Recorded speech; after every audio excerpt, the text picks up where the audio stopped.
The turkey was dry, the room colder than the November air outside. My father's voice cut through the clinking of silverware. "All you do is take. You've never given this family anything." Silence. My fork hovered mid-air. Eyes shifted to me, then down to plates. I swallowed. Not the food, the urge to answer. Instead, I folded my napkin, set it neatly beside my plate, and stood. No one stopped me as I walked out the door. It's funny, I used to believe family was unconditional, that no matter what happened, blood would keep us tethered. That belief died the day I learned the truth. They never saw me as family. They saw me as a resource. When I was 19, I got my first job in finance. By 24, I was earning more than my father ever had. I didn't flaunt it, I just quietly picked up the bills. Mom's medical expenses, Dad's mortgage, my sister's tuition, even the groceries they pretended they paid for.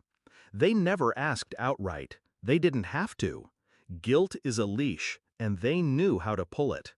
For years, I told myself I was doing it out of love, that it wasn't about repayment, it was about care. But there's a thin line between giving and being used. The signs were small at first. A thank you that felt hollow.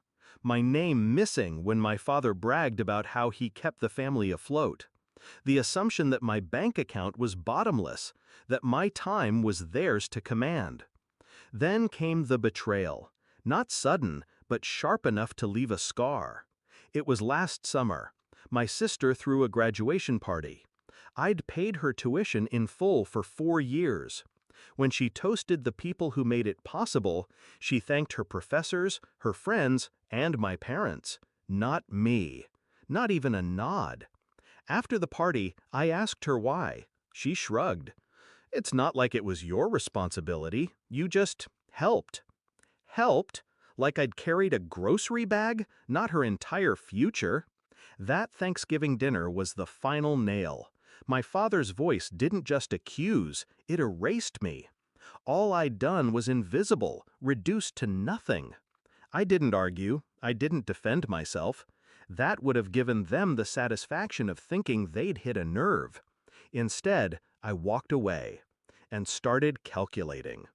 The plan was simple: remove myself. Completely. First, I stopped the auto payments, the tuition, the mortgage, the utilities. All under my name, all gone with a few keystrokes. Next, I closed the joint account I'd set up for emergencies, which had somehow become their personal ATM.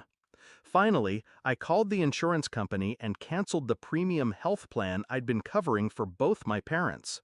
They'd revert to the basic plan my father's part-time job provided. I did it quietly. No warnings, no announcements, just absence. A month later, the cracks began to show. The first call was from my sister. Why did the tuition payments stop? Her voice was shaky, panicked. I texted back, "Thought I never gave you anything." No reply, just silence that said more than words. 2 weeks after that, Mom called. The insurance wouldn't cover her medication, she said. "They say the plan changed," she said. I cut her off. "I'm sure Dad will take care of it. He said I've never given this family anything, remember?" The line went dead.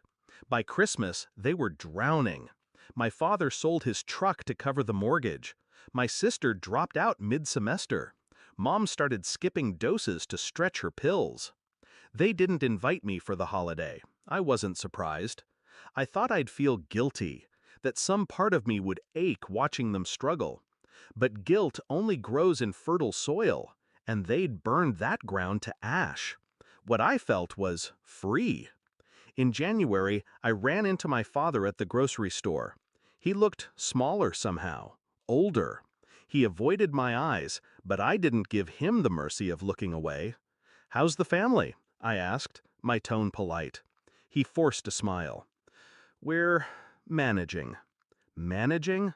A word people use when they're barely holding the pieces together.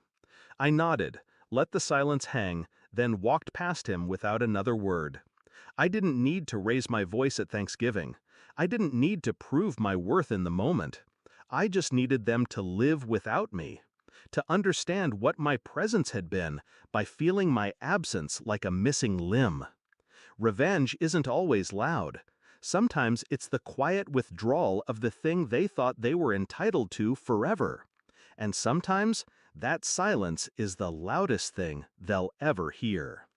They thought I'd never given them anything. Now they know exactly how much I did, and exactly what it feels like when it's gone.